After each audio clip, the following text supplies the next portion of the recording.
দেশের ভিতরে বলছিলাম তিনজন সাকিব আছে।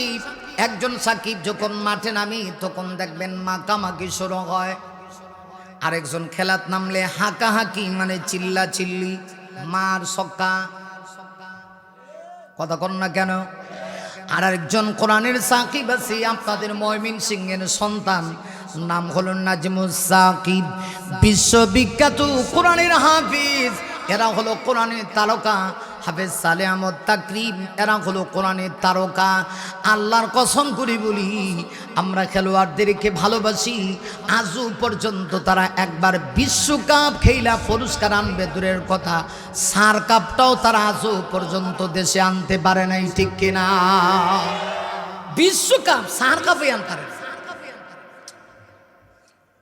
ওয়াজ করতাম বুঝতেছি না, খালি ময়দানে, পল্টন ময়দানের ওয়াজ খালি ময়দান হইব।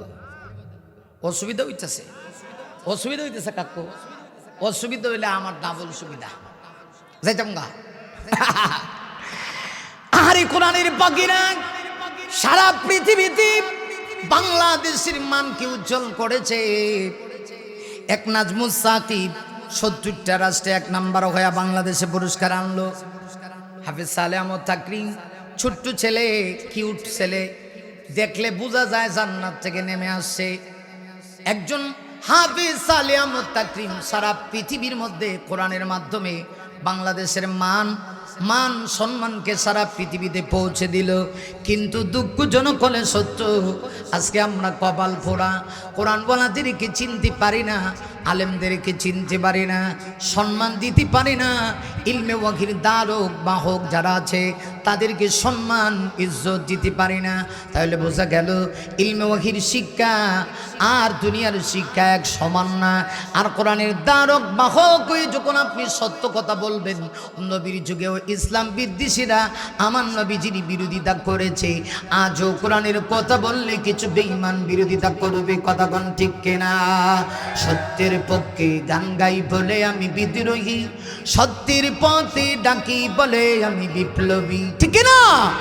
সত্যের পক্ষে গান গাই বলে আমি বিদ্রোহী, সত্যের পথে ডাকি বলে আমি বিপ্লবী। কোরআনের কথা বলি তাই বলে আমাকে মৌলবাদী, জিহাদের কথা বলি তাই বলে আমাকে জঙ্গিবাদী। আমি বিদ্রোহী, বিপ্লবী, মৌলবাদী, কেন জঙ্গিবাদী, ঠিক না? জন্মের পরে কানে আজান কি দিনি, তুমি মৌলবাদী ছাড়া হওনি, কথা কন, আওয়াজ লাগবো তো বাবা। আবার মরণের পরে জানাজা পড়াবি, আবার মরণের পরে জানাজা পড়াবি, তখন কোথায় পালিয়ে যাবি? আমি বিদ্রোহী, বিপ্লবী, মৌলবাদী, কেন জঙ্গিবাদী, ঠিক কিনা? সত্য কথা বললে আমাকে বিদ্রোহী বলে, সত্য কথা বললে আমাকে বিপ্লবী বলে, সত্য কথা বললে আমাকে জঙ্গিবাদী বলে, সত্য কথা বললে আমাকে উগ্রবাদী বলে। এটা এই যুগে না, নবীর যুগ থেকে ছিল। খেয়াল করেন, কোরআন যখন কিছুদিনের জন্য নাজিল হওয়া বন্ধ হয়ে গেল, হযরত জিবরিল যখন আমার নবীজির কাছে আসে না, তখন মক্কায় আমার নবীজির একটা বিরোধী পার্টি ছিল। এই বিরোধী পার্টির প্রধান ছিল নবীর আপন চাচা, নাম ছিল আবু লাহাব। নাম কি? আমি গোটা দেয়া হয়ে আবু লাহাব, আবু লাহাব না, আবু লাহাব। আবু জাহাল কইবেন না, কইবেন আবু জাহিল্লা, ঠিক কিনা? আবু লাহাব আবার নবীর আপন চাচা, দূরের না একেবারে, কিন্তু আমার নবীজির আপন ছিল। মুমিনরে জ্ঞান করো। আরে কিছুদিনের জন্য নবীর কাছে যখন ওহী আসা বন্ধ হয়ে গেল, আমার নবীজির সময়টা বড় কষ্টে যায়। আবু লাহাব এসে ডাক দিয়ে কয়, মুহাম্মদ সাল্লাল্লাহু আলাইহি সাল্লাম, বাতিজারে, তোমার কাছে যে একটা শয়তান আসতো, শয়তান বলতে জিবরাইলকে বোঝায়। ডাক দিয়া কয়, বাতিজা, তোমার কাছে যে একটা শয়তান আসতো আমি শুনেছি, এই শয়তানটা এখন নাকি আর তোমার কাছে আসে না। বুঝতে পেরেছি বাতিজা, তোমার আল্লাহ মনে হয় এখন আর তোমাকে ভালোবাসে না। আচ্ছা একটু খেয়াল করেন, আমার নবীকে যখন এই কথা বলেছে, নবীজি কি পরিমাণ কষ্ট পেয়েছে। আমার নবীজি কি পরিমাণ আঘাত পেয়েছে। ডাক দেয়া কয় মোহাম্মদ, ও মোহাম্মদ, তোমার কাছে যে শয়তান আসতো এটা কেন আসে না? আরে চাচা যেমন তেমন মুমিনলে খেয়াল করু, তাফসীরে কিতাবে লেখে নবীর চাচিটা আরো খারাপ ছিল। পুরুষ খারাপ হইলে একটা লিমিট থাকে, নারী খারাপ হইলে এটার কোনো লিমিট নাই।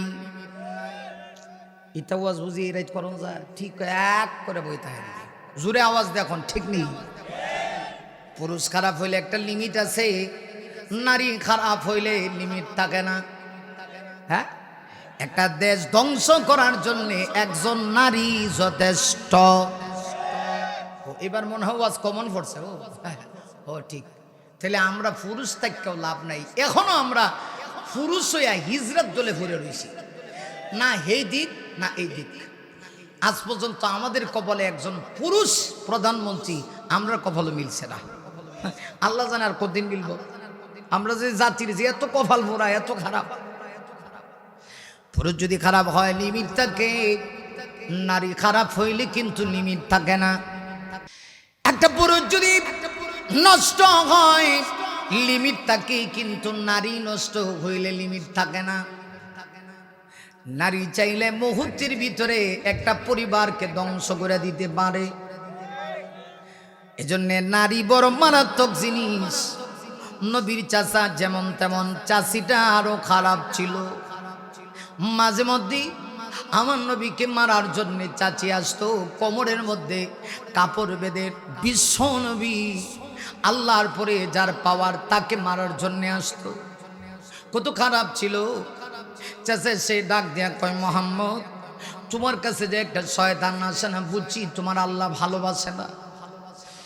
মুমিন রে, আরে আবার নবীজি আকাশের দিকে তাকায়া অজর নয়নে চোখের পানি ছেড়ে দিয়ে হাউমাউ করে কান্না শুরু করছে।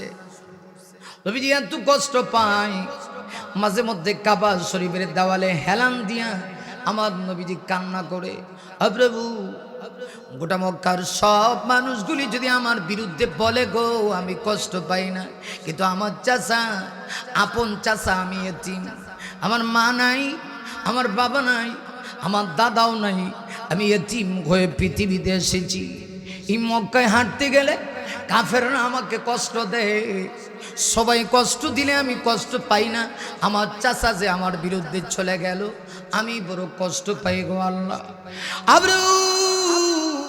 আমি এতিম নবীকে তামাম পৃথিবীর দায়িত্ব দিয়ে আমাকে পাঠাইলা, আমি কি করব? আমার চাচা যে আমার বিরুদ্ধে চলে গেল, শুধু চাচা তা না, চাচি পর্যন্ত আমার বিরুদ্ধে চলে যায়। উম্মে জামিল এসে ডাক দিয়া কয়, মস্করা করে আর ডাক দিয়া কয়, মোহাম্মদ এখন বুঝা লাইছি তোমার আল্লাহ তোমাকে ছেড়ে দিয়েছে, এখন আর তোমার আল্লাহ তোমাকে ভালোবাসে না। একটু চিন্তা করেন কি পরিমাণ আঘাত আমার নবী পাইতে পারেন। আমার নবী এই পৃথিবীতে আল্লাহকে কি পরিমাণ ভালোবাসে, আর স্বয়ং আল্লাহ রাব্বুল আলামিন আমার আপনার নবীকে কি পরিমাণ ভালোবাসে। এই পৃথিবীতে আর আল্লাহ যত নবী রাসূল পাঠাইছি, সকল নবীরা এসে আমার আল্লাহকে খুশি করছে। হযরত ইউনূস নবী মাছের পেটের ভিতরে গিয়াও একটু শব্দ করে না, নড়াচড়া করে না, যদি আল্লাহ নারাজ হয়ে যায়। ইউনূস পয়গম্বর মাছের পেটের ভিতরে, ইউনূসকে আল্লাহ অর্ডার করছে ঢুকায়া দাও। হযরত ইউনূস নবী নিজের এলাকার জাতির উপর রাগান্বিত হয়ে এলাকা ছেড়ে দিয়েছিলেন। আল্লাহ পরীক্ষায় ফেলে দিয়েছে, কারণ কোন পয়গম্বর আল্লাহর ওয়াদা ছাড়া দেশ ছাড়তে পারে না। শেষ পর্যন্ত ইউনূস নবী যখন জাহাজে উঠছে, জাহাজ চলে না। জাহাজের লোকেরা বলে, বুঝতে পেরেছি এখানে মনে হয় কোনো বাগড়া গোলাম আসছে, মালিকের অনুমতি না নিয়ে আসে, এজন্য আল্লাহ পরীক্ষায় ফেলেছে। তিনবার লটারি দেওয়ার পরে হযরত ইউনূস নবীর নাম বাসছে। লোকেরা বলে না, আপনি পয়গম্বর, আপনি এমন করতে পারেন না। হযরত ইউনূস নবী বলেন, হ্যাঁ আমার অপরাধ হয়ে গেছে, আমি বুঝতে পেরেছি। আল্লাহ ডাক দেয়া কয়, মাছ রে, আমার ইউনূস পয়গম্বরকে তোর পেটের ভিতরে ঢুকায়া দেয়, সাবধান বেয়াদবি করিস না, ইউনূসের যেন কোনো কষ্ট না হয়। হযরত ইউনূস নবী মাছের পেটের ভিতরে চলে গেলেন। তিনটা অন্ধকারের মধ্যে পড়লেন, একটা হলো রাতের অন্ধকার, আর একটা হলো মাছের পেটের অন্ধকার। আল্লাহ যখন মাছকে মাছকে অর্ডার করেছিল, ও মাছ আমার ইউনুসকে তোমার পেটের ভিতরে ঢুকাও। তখন দিন ছিল না, রাত ছিল, রাতের অন্ধকার, মাছের পেটের অন্ধকার, আরেকটা হলো সমুদ্রের তলদেশের অন্ধকার। এই তিন অন্ধকারের মধ্যে গিয়ে হযরত ইউনুস নবী তাকায় দেখে পাথরের জবান থেকে আল্লাহ জিকির বের হয়। হযরত ইউনুস নবী আওয়াজ শুনে বুঝতে পেরেছি আমি এখনো বেঁচে আছি, কিন্তু আমি তো অপরাধী হয়ে গেলাম, সে আল্লাহকে ভুলে গেলাম। হযরত ইউনুস নবী তিন অন্ধকারের মধ্যে ভরে হযরত ইউনুস নবী আমার আল্লাহকে ভুলেন নাই। সাথে সাথে ইউনুস নবী তার অপরাধের কথা বুঝতে পেরে আমার আল্লাহকে ডাক দিয়া বললেন, লা ইলাহা ইল্লা আনতা সুবহানাকা ইন্নী কুনতু মিনাজ জালিমিন।